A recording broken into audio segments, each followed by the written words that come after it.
Okay, live. Hello, YouTube. Me again. It's been a while, a couple months. When I released that stupid, what was it, like January update video. Now it's May, and I've only done like one of those. No, I don't know. I haven't done like. Okay, whatever. It's not like the reason I've been away is it's not because of what I said in the first video about the last summer of 2018, where I just wasn't drawing anything. I just didn't feel like it. I don't know why. I just wasn't. It's not that. I was actually drawing a lot this past winter-ish. Yeah, winter. For some reason I forget that winter is like mostly January through March. It's stupid, but anyway, I was working on a lot of projects. Yeah. Oh, actually, before I start getting it, I gotta tell you why I'm like the biggest idiot. Why I feel like the biggest idiot right now.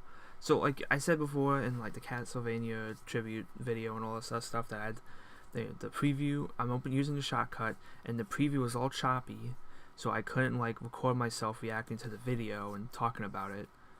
And I had this whole stupid thing where I timed myself, and I had like layout, like had to lay out like on paper like what I was gonna say and stuff. But like, I literally just before I'm recording this audio, I was looking up just real quick if there's anything way I can stop it, and then I saw one like forum post, one guy saying oh, you gotta turn real time off in the settings. I'm like, what?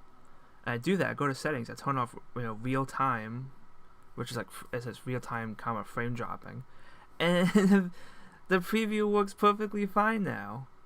Yeah, I'm looking at it right now while I'm recording this. I feel like the biggest idiot in the world because I did like 4 videos in that stupid archaic method when I could have just been doing it like I always intended. So yeah, I'm looking at it right now. I'm at this should be, if this is doing what it's doing, I should be looking at the part where the dress is being like drawn right now, the very bottom of it. Okay, so that out of the way. I'm working on 3 projects. One was another education thing. I think I said before that I'd done a couple of those education ebooks. I'm gonna do another one right after this actually. That one ended. I finished that pretty quickly, but the one that took up most of my time was an 8-page comic for an anthology. I spent way too much time trying to perfect the pencils and stuff and the layouts that like I gave myself very little time to ink and color the stupid thing. I had to crunch really hard, especially colors. Like last weekend, I was basically like going on like 2 days no sleep trying to finish those colors, and I actually did it. It's for an anthology called Monster Mash. So yeah, this is for another sort of zine, for the Guillermo del Toro fanzine, which I actually applied to when I was doing the applying thing, but I got, I guess, rejected somewhat. But apparently, the person I was supposed to do Crimson Peak and whatever, ghosted them. That's what their words. They ghosted them. So they probably like showed up the first like meeting thing was over like in the Discord chat like, hey guys, it's me, and never showed up again. And they're like, hey, you still available? And I'm like, hell yeah, please, I need stuff to do. So yeah, that's how I got into the zine. And that's not a bad thing, whatever. I don't mind being a replacement guy. So yeah, my 2 pics, the way it worked was that there's 2 pictures. One was supposed to be a poster designed specifically for like just the whole series or movie or series or whatever you got in general, like the series picture, and then the other was the monster picture, which is supposed to highlight specifically the monster or whatever from the movie and stuff. And this is actually my second pick, which was Crimson Peak, which I actually, because in the submission they said they wanted you to like list like 3 movies or Guillermo del Toro things you'd want to do, and I put Crimson Peak as one of them because Crimson Peak was one of the few Guillermo del Toro things I actually watched. Which, I mean, it makes me sound like a bit of a jerk or something. Like I'm applying for a zine I'm not a big fan of. But I mean, I do like Guillermo del Toro's style. I'm not like an uber fan. I watched one of the reasons that I say Guillermo del Toro is still pretty important to me personally is that one of the first horror films I ever watched was Mimic. I forget. I think my dad had a copy of it somewhere, which, again, probably shouldn't have had for a little baby boy like me, and I watched it. It was spooky.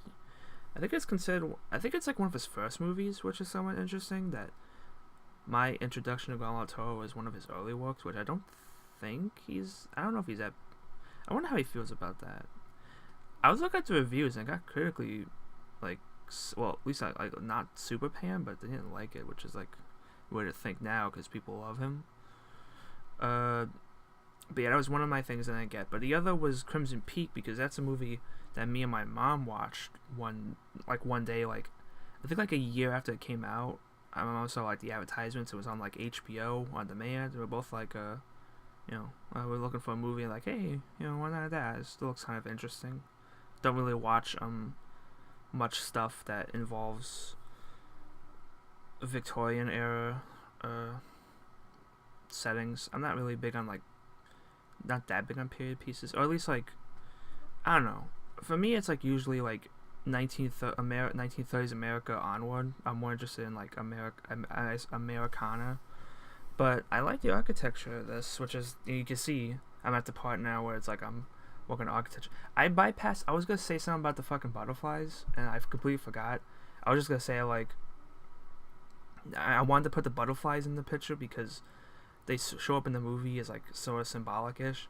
I just didn't know if I was gonna do them in their actual color or blue, because the way I wanted to do this picture, I wanted to sort of how I did the poster and even like the monster, because the clay ghost is a very bright red, like pops out from everything else. It doesn't really follow like the laws of the movie, even the movie itself, which makes it interesting looking. So I wanted to play on that. When I get to colors, I have like the red's gonna be very red, and I try to do blue. Oh, that's right. Oh wait, didn't that cut over? Oh, okay. Wait. It's actually a little harder now that I'm actually seeing it. But okay, so what happened here was that I was recording. This is the first time so far that my recording got screwed over and corrupted, because while I was recording, like, your computer just basically fucking crashed. I was trying to use like the stupid like a smudge or blur tool.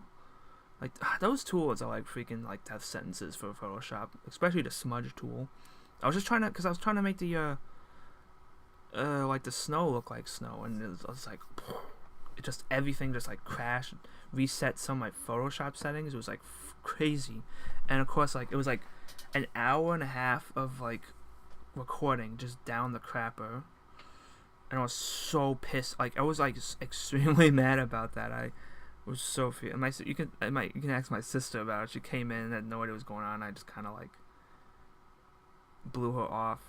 I was like so mad about that. I couldn't even like I couldn't get into like the whole, because usually we just like goof on each other, friendly jabs, but I wasn't in the mood for friendly jabs because like I was so pissed. But luckily it was only background color. If it was the character coloring, which is like going on right now, I would have been really pissed, because that one I would have had to redo, which really sucks. So I'm gonna have to be. I think the main reason, it wasn't so much a smudge tool, but it was that I was coloring at 600. I thought that I could. I usually shrink stuff down to 3. I pencil and ink at 600. I think I said this before. I pencil and ink at 600, and then bring it down to 300, because coloring is just so much more complicated. And now I definitely know with this one. I thought maybe I could, like, it would work. Like, it looked like it was working fine, and then just one small use of the smudge tool was enough to just completely destroy Photoshop. Shit, I want to talk about the movie. I kind of just talked about everything else. Excuse me. This is one problem of these extremely fast SpeedDraw videos. It's like 8 minutes. I guess we'll say about the movie is that hey, stupid computer screen. I'm clearly watching something. Okay.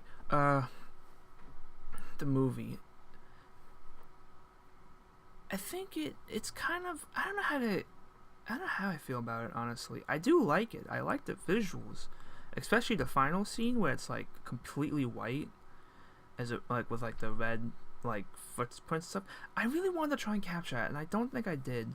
I think maybe I should have like just done one like no color for the background. I should have just done like gray or something. I had it later. I have like a overlay effect to make it look like a little more saturated, which I started doing more in my comics. Yeah, see, yeah, it's like really blue, and I made it really red. Definitely worked out a lot. It helped with this picture. I'm at the very end of the video. Okay. The movie. It's. I'm trying to think of it like I said, a good horror movie. It's definitely scary stuff, but it's not like. I think it's more like ideas. It's one of those things where it's more ideas, and I think he was trying to make it feel like almost like a 1920s movie, in a weird way. Like he was trying to like capture like that Victorian, Gothic literature that's a lot of based on, but also because like the one thing that makes it seem like a 1920s movie is mostly just the framing, like the he does like the iris transition, which is like really weird whenever it happens. I think like there should have been more, like maybe like some frames or maybe like some, I don't know, something else other than just the transition to make it like, if he's trying to make it look like a movie from the 1910s 1920s era, like a horror movie, that it seems weird that he only did the iris transition. I mean, maybe it's not so much a movie, but he's trying to make it look like a play. My notes here said I don't want to go over 12 minutes. Tom Hiddleston is good in it, but Tom Hiddleston is just good in general. Oh, I want to talk about like the main lead. What's her face? Because when I first watched the movie, I was like, where have I seen this person before? And I remember it's in the terrible Tim Burton Alice in Wonderland. And like, I hate that movie. I thought that was a terrible movie. And one of the reasons was because of how bland the actress was. She like didn't react to anything. But in this movie, she still, there's still a little bit of that stiffness. But I think it actually works a little better with her character.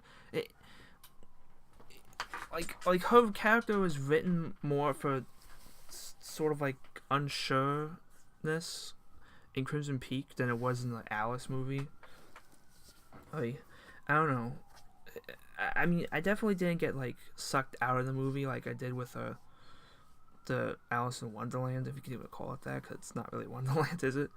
But like, I guess she just got typecast as like Victorian era feminist because she sort of plays a similar character where they're both like, in the Victorian era, but they're like, I'm gonna be a ship captain, or I'm gonna be a playwright, or whatever, or author, and you can't tell me anyways, men, but like not so much that she's like, protesting, just kind of like, fuck you. I don't know. I wonder what she's doing nowadays. It'd be hilarious if she's still doing Victorian stuff. I guess she sort of has that face, but I probably exceeded the limit I wanted to. Yeah, so I know how to do actual videos now. I have my other piece for the strain. I'm gonna have a video up probably a couple of days after this one. I'm recording it right after, and kind of wish I talked a bit more about the movie. Maybe I should start doing I just slow down the videos a bit. I don't know. Maybe once I get to the MCU Phase 3 picture. I hope you liked it. I guess if you have any thoughts about Guillermo del Toro or Crimson Peak, you could put them in the comments. I would say I'm like slightly casual fan of Del Toro. Like, I mean, if I see Del Toro's name attached, I'll like probably check it up. I'm not like, head over heels. I think I still have not watched Pan's Labyrinth, which I know is a crime against nature. Should really get on that. And I haven't watched Shape of Water either yet, though I meant to. I meant to see it with my mom, which is probably a bad idea. Because we were just like, she was like, let's go to the movies. What do you want to see? And like, I hear Shape of Water is good if you want to feel uncomfortable for like an hour. It's gotta be on like HBO. Okay, I'm getting off topic. Goodbye. I hope you enjoyed the video. I already said that, but alright, okay, I'm stopping this. Goodbye. I'm putting links to the videos and whatnot. Yeah. Bye.